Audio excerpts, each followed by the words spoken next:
What's up, everybody? It's Alex from Heavy New York at the St. Vitus Basement for 15 years of metal injection, and we are here with Ben of Dillinger Escape Plan, Giraffe Orchestra, and Suicidal Tendencies. And I have coffee stains on my shirt. Because you can dress me up, but you can't take me out. Wait, you can take me out, but you can't dress me up. That's what I meant. All right. Well, that's the sign of a great show. Yes, fucking wild coffee. When I have coffee stains on my shirt, it means I went wild. There you go. I went crazy. So the first question I wanted to ask you, if you don't mind, is, it's been almost 2 years now since you just left Terminal 5, a smoldering crater, at the final Dillinger Escape Plan show. I'm just curious, in these past 2 years, how do you look back at, the legacy that Dillinger has left and everything? I'm extremely proud of it. I love all the guys. I'm so proud of everything everyone's doing now on their own. I'm so excited about who everyone has become and what the Dillinger Escape Plan has done to help us grow and become who we are today.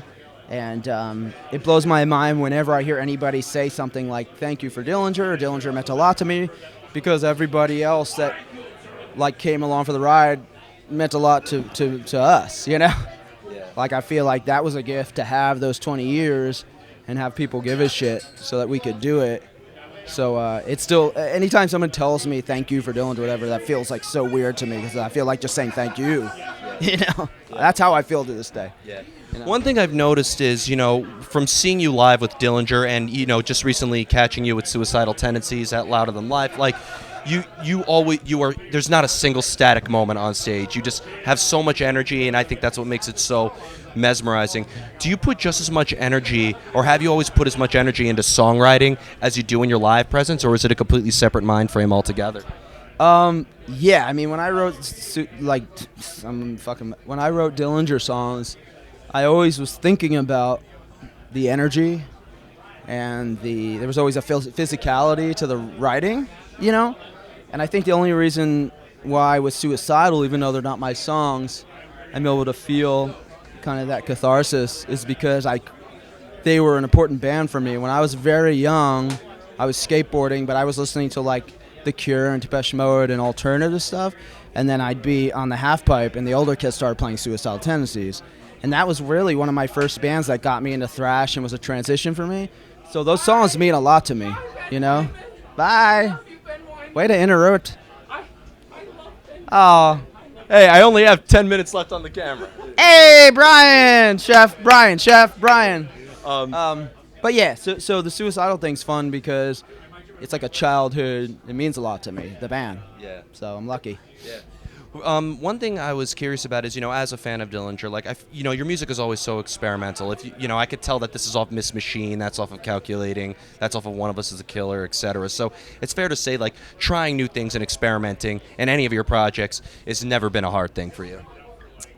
It's always been the challenge for Dillinger or Giraffe Tongue or whatever I was doing was always to bring in what I know I do well, what has kind of become my signature sound, but then introduce some new things as well. Collaborating with people like on the Giraffe Tongue is helpful for that because I'm playing with new people and hearing new things and being inspired in different ways. But I think, all the touring and life that you live between albums is such a great starting point for writing an album, because you're inspired by so much life that the music is just one of the things that helps push you in a new direction for each record. So. Yeah. So is it fair to say that maybe there is kind of a similar mind frame between Giraffe Orchestra and Dillinger and Suicidal Tendencies, or do you kind of have to wear a different pair of shoes for it? The main difference is Dillinger and Giraffe was extremely stressful for me and took years off my life, and Suicidal is just seriously just fun. No stress at all. All right, fair enough. So it's a totally different, ball game, honestly. Yeah. In order to get inspired to write music, did you have to put yourself in a certain element in order to get inspired, or did inspiration sometimes just come out of nowhere? Those albums, the Dillinger albums, were so stressful for me. I pretty much went nuts every time I made one because I put myself into a dungeon and write extremely stressful music that would evoke a lot of anxiety and that wasn't natural, And I pretty much made myself a crazy person for 20 years. So I'm enjoying just being normal and not pushing myself to the level of insanity in order to make music. So, those albums were really difficult, really stressful. And so, yeah, I'm very proud of them, but I'm also happy to be like, that was that, you know? Was Draft Tongue Orchestra meant to kind of like combine Alice in Chains, Mastodon, and Dillinger, or did you guys just want to do something unlike anything? Well, William from Alice in Chains wasn't in the band until all the music was written and even recorded. Like, the music was completely done and recorded before we got it to him. But then, obviously, he brought his sound to it that totally took it in a new direction. And at some point, the goal was just to get it done, because it was so many years of trying to get so many busy personalities in one room to just make an album.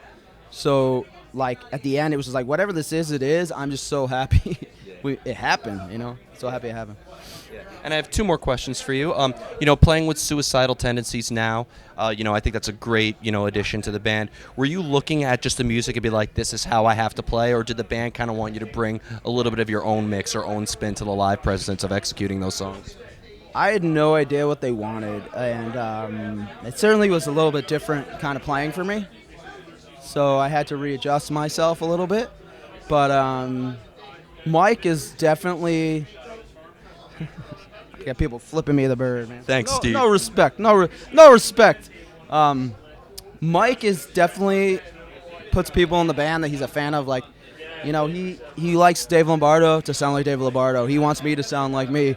And he always encourages us to be ourselves and push it and change it, because he's been doing this for how many years, So he's happy to have some new energy in the band. So I try to bring to the table what's special about Suicidal and the vibe of Suicidal. As a fan, I feel like I know what people want, but also, take it up a notch.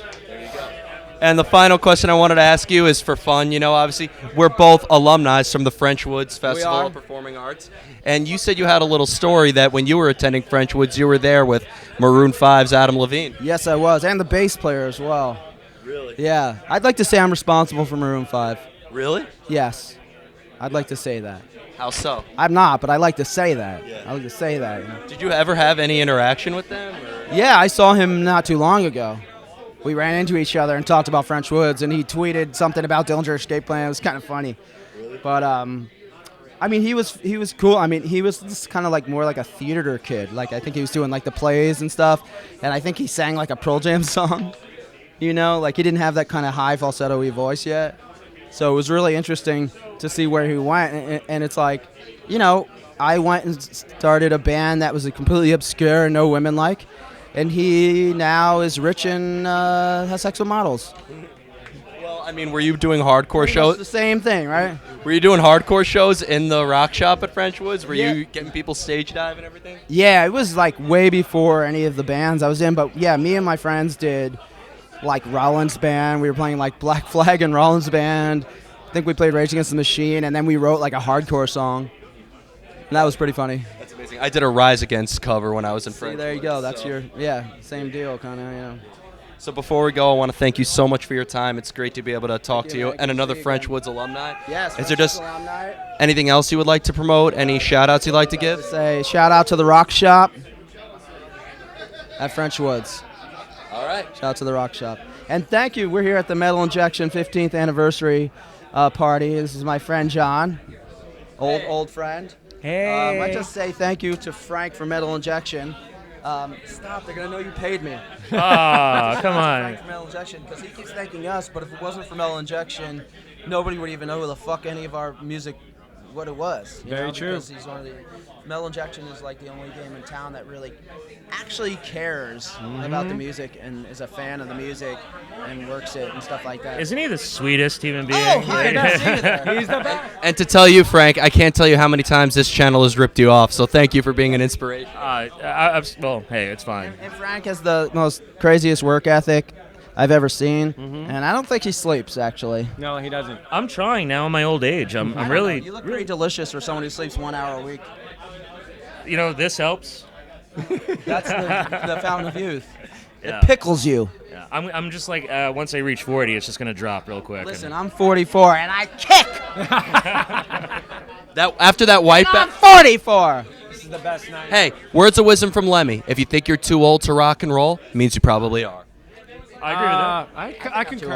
old. I think I'm too old to rock and roll. Actually. I mean, I'm You getting say there. that. You know, I and then looked you at get up my on recent stage. Spotify most played list thing this year, and it's just Suicidal Tendencies, The Grinch soundtrack, and Old Town Road.